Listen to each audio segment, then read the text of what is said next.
The screen fades in on slow, echoing audio, a crowd chanting, "Another one!" Over and over, their voices distant and warped. A gold chain glimmers under the Miami sun. Then silence. Something changed in DJ Khaled. The man who once shouted, "We the best!" from jet skis and luxury cars wasn't smiling anymore.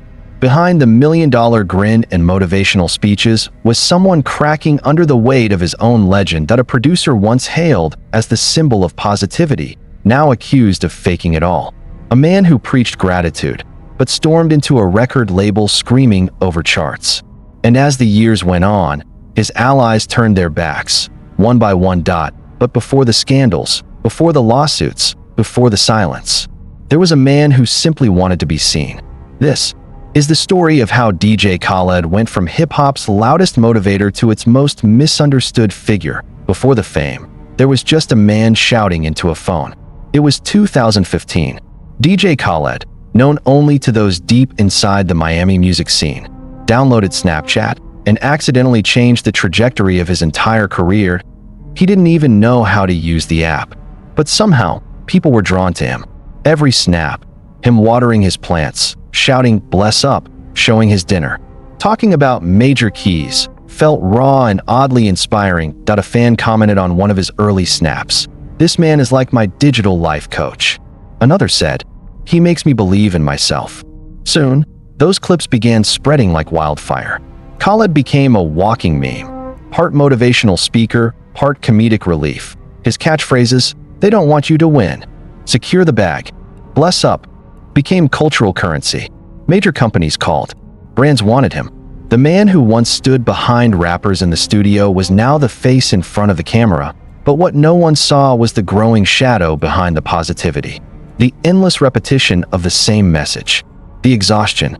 The fear that the world only loved the character, not the man. Private, a friend once recalled. He'd sit quiet after filming. The energy would just drop, like he flipped a switch off. That switch would stay on for years, until it finally burned out, before the world saw the cheerful DJ Khaled. There was another version, one knee-deep in the crossfire of hip-hop's most dangerous beefs. In the late 2000s, Khaled found himself in a war he didn't start, between Rick Ross and 50 Cent at the time. Khaled was close with Ross and Fat Joe, both rivals to 50 Cent. That alliance painted a target on his back. Then came a video. On his website, 50 Cent released a clip called "A Psychic Told Me." The footage was chilling. "I just want to tell you what it's like," 50 said, staring into the camera. "I know where your mama works. I know where you live." In the video, he read a disturbing poem, showing that he had tracked Khaled's family. People online couldn't believe it. The tension was real and dangerous. Khaled, caught in the crossfire, tried to defuse it. "I'm about unity," he told interviewers. "I don't promote negativity." But insiders whispered something else, that he had thrown subtle jabs during the feud. Small comments about real music and authenticity that fueled the fire. Even if the rumors were exaggerated, the damage was done. Khaled learned something that day, that playing peacemaker in hip-hop doesn't always mean peace. Years later, a photo surfaced of him and 50 Cent smiling together in 2017, but fans never forgot. The internet doesn't forget. Behind that smile, Khaled was realizing how thin the line was between being loved and being mocked. As his Snapchat fame exploded, DJ Khaled became something else entirely, a brand. He was no longer just a producer or DJ. He was a lifestyle. People laughed with him, not at him, at first. His morning affirmations, his walks through gardens, his rides on jet skis shouting about major keys became internet gold.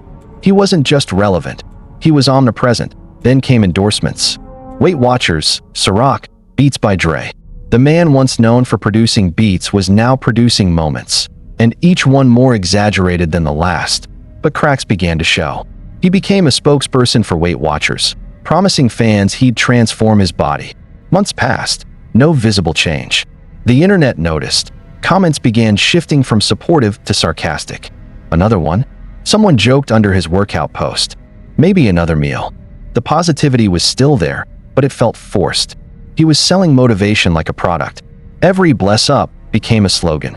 Every major key, a hashtag. A music critic once said, DJ Khaled is a human meme. and that's not always a good thing. And slowly, people stopped laughing with him and started laughing at him. Then came 2019, the year everything changed. 2 albums dropped on the same day. Tyler, the creators Igor and DJ Khaled's father of Assad. Khaled was confident. His album had Drake, Jay-Z, Beyoncé, Lil Wayne, the biggest names in the world. He walked into Epic Records with an entourage, ready to celebrate his inevitable #1. But when the charts came out, Igor was at the top. Father of Assad was #2. Witnesses inside the label said he lost it. Yelling, slamming tables. "This can't be right," he shouted, according to one report. That moment became the first time fans saw behind the positive mask. The next day, Khaled went online and posted a video. He didn't name Tyler, but everyone knew who he meant. "I make albums so people can play them everywhere," he said, frustration dripping from every word. Not that mysterious stuff you never hear. That one clip shattered the illusion of the always positive Khaled.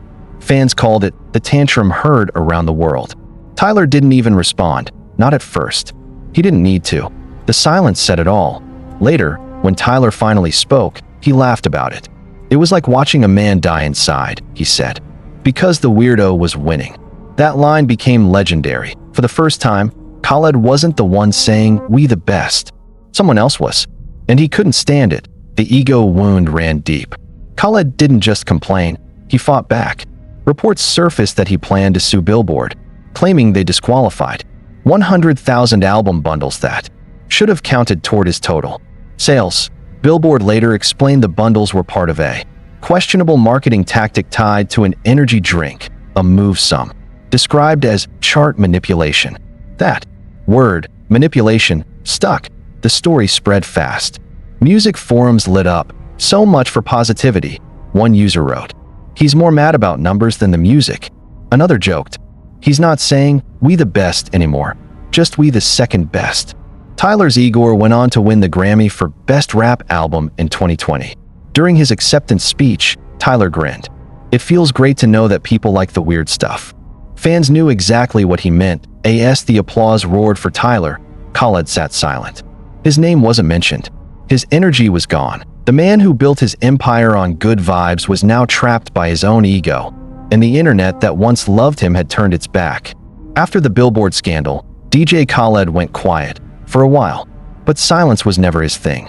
A year later, he came back louder, flashing smiles again, shouting, "We the best," as if nothing had happened. But something felt different. Every post, every teaser, every billboard seemed to revolve around one name: Drake. Fans began to notice. Is this a DJ Khaled album or a Drake single? Someone commented. Another wrote, "Khaled without Drake is like cereal without milk." And they were not wrong. For years, Khaled's biggest hits, For Free, Popstar, Grease, To the Max, all had one constant: Drake's voice. Behind the scenes, even industry insiders whispered about it. One producer told Complex, "Khaled's formula is simple. Get Drake, get a hit." But that formula had a cost. It made his albums predictable, and fans could sense it. When Khaled dropped in 2021, packed with star names but lacking soul, the response was lukewarm. That a critic on Twitter summed it up perfectly. Khaled albums used to feel like events. Now they feel like commercials. Still, Khaled doubled down. He teased Drake collabs before every release, knowing it would grab attention. But every time, fans saw the same pattern: big names, big talk, same sound. It was the formula that once made him unstoppable. Now it was his cage. Even Drake began to distance himself, appearing less in promotion. Insiders claimed Drake wanted to focus on his own brand, not someone else's empire. When Khaled's next album underperformed, fans joked, "Guess Drake was busy." For a man whose motto was "They don't want you to win." The irony was brutal, because now, it felt like maybe even Drake didn't. The same platforms that built DJ Khaled's empire were now tearing it down. One clip, one tweet, one meme at a time. It started small. A TikTok of Khaled interrupting artists in the studio, shouting another one over unfinished verses. Then came a viral video where he bragged about never performing certain, let's say, romantic favors for women. That clip spread like wildfire. People laughed, but not in the way they used to. "Bro, you're 40-something and bragging about this?" One comment said. Another added, "The more he talks, the less we like him." The internet's tone shifted. He wasn't the lovable goof anymore.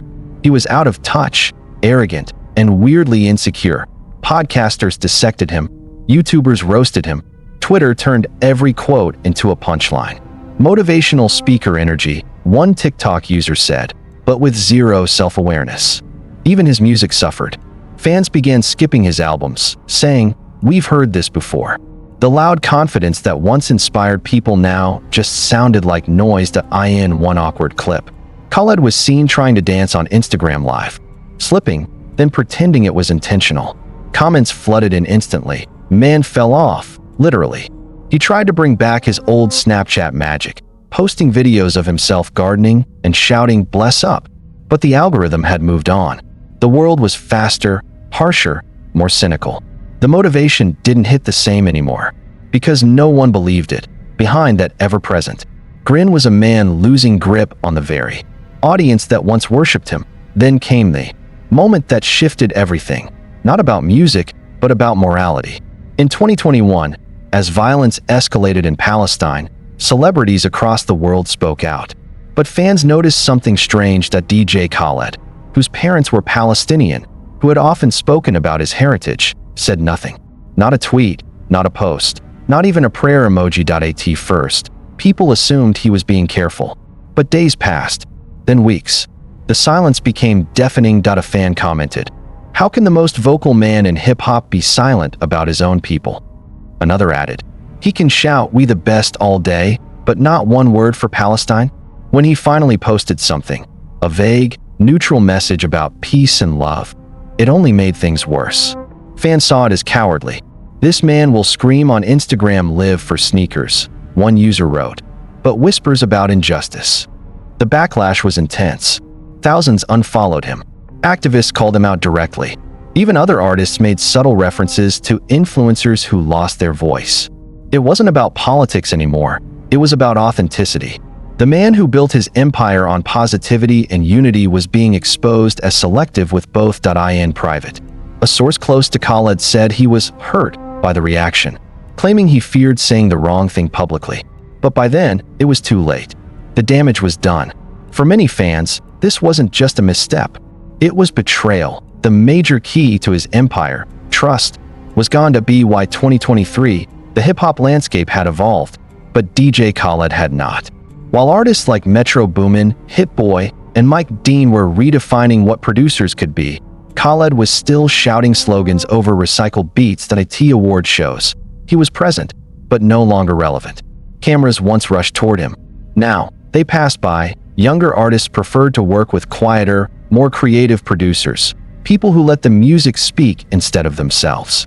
As one rapper said in an interview, "Khaled's a legend, but he don't listen. He wants every song to sound like 2016. And the charts reflected that. His albums still debuted high, thanks to name recognition, but dropped quickly. Even the memes had slowed down. People weren't mocking him anymore, because they weren't paying attention at all. In the industry, silence can be worse than criticism. It means you've become background noise. At one event, a journalist asked him if he felt out of touch with the new generation. Khaled forced a smile and said, "They love me. They always will." But his eyes told another story. The final chapter of DJ Khaled's downfall wasn't explosive. It was quiet. No scandals. No drama. Just fading. His posts continued. Him watering plants, riding jet skis, talking about blessings. But the comments were no longer filled with admiration. Instead, they read like echoes of a past life. "Bro, we miss the old Khaled." Another one? "Nah, another era." A clip went viral recently. Khaled sitting alone in his backyard, looking tired, eyes half closed, saying softly, "God did." No shouting, no hype, just those two words. And for the first time in years, people didn't laugh. They felt it, because behind all the shouting, the branding, the ego, there was always a man who wanted to inspire. A man who believed that if he just smiled hard enough, he could keep the darkness away. But the truth is, even we the best can fall, especially when the voice shouting it forgets to listen. DJ Khaled's story isn't just about fame or failure. It's about what happens when positivity becomes performance. when motivation becomes marketing, when authenticity gets replaced with applause that in the end, it wasn't 50 Cent or Tyler or the internet that ended DJ Khaled's reign. It was time and the truth, because the greatest key of all is knowing when to stop shouting and start listening.